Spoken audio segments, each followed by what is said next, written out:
In The Amazing Spider-Man issue 505, Spider-Man shows us why he's one of the most respected superheroes in his universe. The story starts off with Peter and MJ heading to the airport. MJ is flying to Hollywood to try and advance her career in the entertainment industry. While driving there, Peter tries to keep talking so she doesn't have to leave.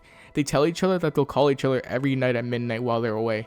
MJ says her goodbyes to Peter as she heads off. A flashback from 2 weeks ago shows that MJ got a big offer in her career that she can't pass up, and since things are good between her and Peter, she believes it's a good time for her to advance her career. Peter is then shown patrolling the city, asking himself why he's so reasonable. He tells himself that he wouldn't mind if he wasn't so unreasonably reasonable. To try and distract himself from worrying about MJ, he decides to just bury himself in his work on patrol. Unfortunately for him, it's a pretty quiet night on the one day he wouldn't mind some rowdiness. He then wonders how MJ is doing. It shows MJ then getting ready for her job offer. She walks into the building and asks the lady about her 5 o'clock appointment with John Parson, saying she's there for the role.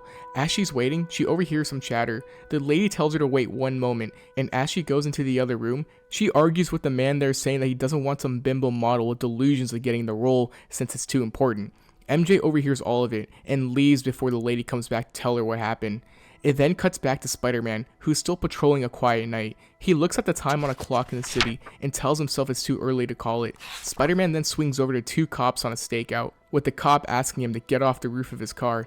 Spider-Man asks them what they're doing, with the cop kinda reluctant to tell him, which is pretty funny.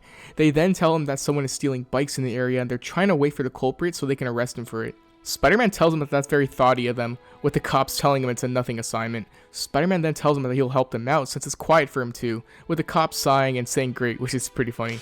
MJ is then shown contemplating her life choices, wondering if she made a mistake. She tells herself she's too ashamed to tell Peter, and that she's in LA for nothing. It hits midnight, however, with Peter telling the cops to give him a minute to make a call, with the cops making fun of him for it. Peter tries to call MJ, but it goes straight to voicemail. Peter leaves a message telling her he's worried about her, and to call him back at any time since it's a slow night. Peter then notices a kid walking down the sidewalk, wondering to himself why a kid that looks at most 12 would be out this late. His spider senses then start blasting, with Peter wondering what is so dangerous about the situation. The kid is then startled, asking who's there. He then says that he isn't afraid of anyone, repeating himself while going into his pocket. Peter is wondering why this kid is making his spider senses go off, and decides to follow him to learn more. As he's following the kid, he sees him going to the bikes the cops set up. The cops see the kid, and they get ready to catch him. As the kid is trying to pry open the bike lock, a gun is shown to be sticking out of his pocket, as he pulls it out and sets it down. Spider-Man notices and starts to panic, while the 2 cops begin to exit their vehicle and apprehend the kid. The cops run to the kid and tell him to freeze. Spider-Man realizes why his spider senses went off. The kid, now startled, starts to reach for his gun and aim it at the cops. Spider-Man tells himself that if he doesn't move quick, then things can get really ugly. He tells himself he has to warn the cops first since they're adults and have some kind of sense. He yells at them to stay back. He then tries to take care of the kid, trying to web up the gun, which results in the kid getting his finger stuck on the trigger of the gun. Spider-Man tries to knock him down gently without hurting him.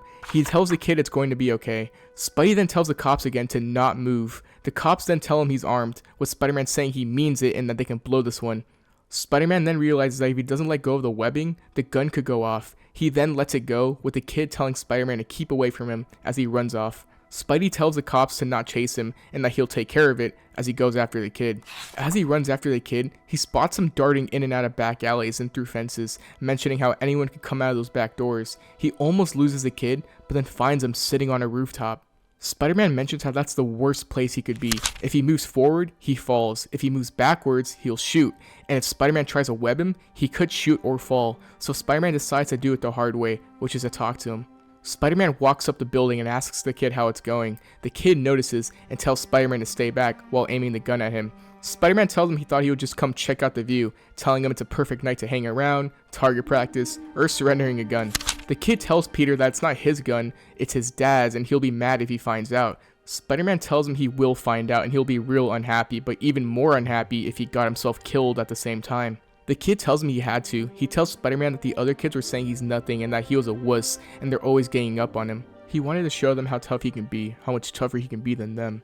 Spider-Man tells me he's already done that, but asks him if he's smarter than them as well, asking him repeatedly. The kid tells Spider-Man to not make him, with Spidey telling him nobody's making him do anything and that he's in charge. It's all his own decision. Spider-Man tells him he knows what it's like to get beat up a lot, with the kid not believing it. Spider-Man then rebuttals, asking him if he's ever watched the news and how he's been ganged up on by everybody on that side of the Bronx. He tells the kid he used to be just like him before he got like how he is now.